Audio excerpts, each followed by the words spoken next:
शैतानिर्रजीम बिस्मिल्लाहिर्रहमान। आज जो हम टॉपिक डिस्कस करेंगे वो है trend in the properties of alkali and alkaline earth metals.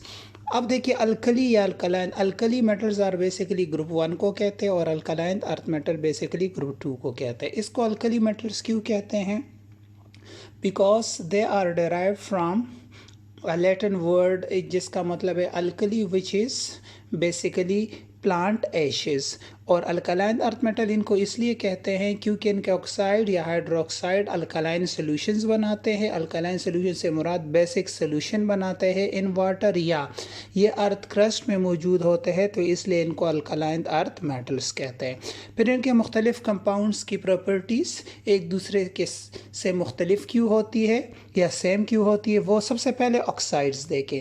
Alkali metals जो होते हैं इसमें लिथियम नॉर्मल ऑक्साइड बनाते हैं। नॉर्मल ऑक्साइड वो ऑक्साइड होते हैं जिस पे ऑक्सीजन के ऑक्सीडेशन स्टेट -2 होता है। Alkaline earth metals generally normal oxides ये भी बनाते हैं, लेकिन इनमें बेरिलियम ऑक्साइड जो है वो एम्फोटेरिक है और बाकी सब क्या है, बेसिक है। इसी तरह lithium form normal oxide sodium peroxide बनाते हैं जहाँ पे -1 ऑक्सीडेशन स्टेट होते हैं, और बाकी जो है सुपर ऑक्साइड जिस तरह के O2 है जहाँ पे -1/2 ऑक्सीडेशन स्टेट होता है। Basic character generally down the group increase होता है।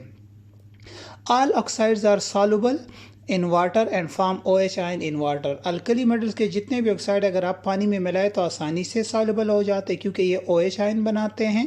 और अगर आप अल्कलाइन अर्थ मेटल्स को देखें तो इसमें बेरिलियम और मैग्नीशियम जो होते हैं ये जनरली आसानी से वाटर में डिज़ोल्व नहीं होते, बाकी सब वाटर में डिज़ोल्व होके OH आयन बनाते हैं।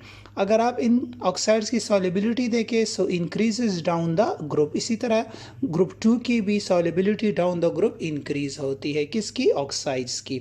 Aqueous solution is alkaline. इनका जो एक्वस सोल्यूशन होता है ये अल्कलाइन होता है। Aqueous solution is less alkaline, ये इससे कम अल्कलाइन होता है। फिर नेक्स्ट अगर आप देखें हाइड्रोक्साइड्स, सो हाइड्रोक्साइड किसको कहते हैं?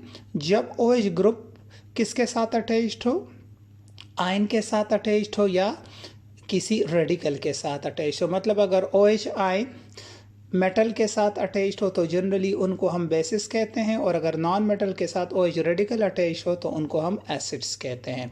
सो यहाँ पे बात हो रही है हाइड्रोक्साइड की। सो फर्स्ट 2 ग्रुप्स दोनों के hydroxide generally basic in nature होते हैं।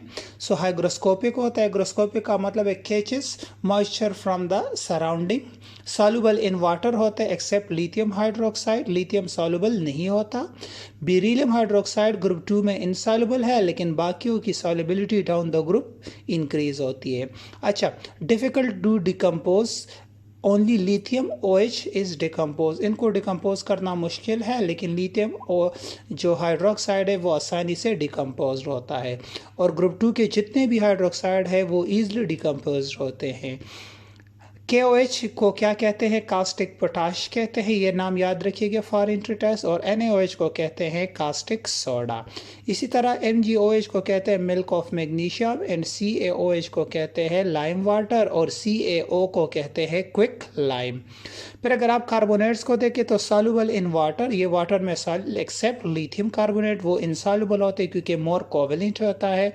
और ग्रुप 2 के insoluble in water due to more covalent nature. Thermally stable होते हैं except lithium carbonate. Lithium carbonate जो होता है वो अनस्टेबल होता है, लिथियम ऑक्साइड एंड CO2 बनाता है।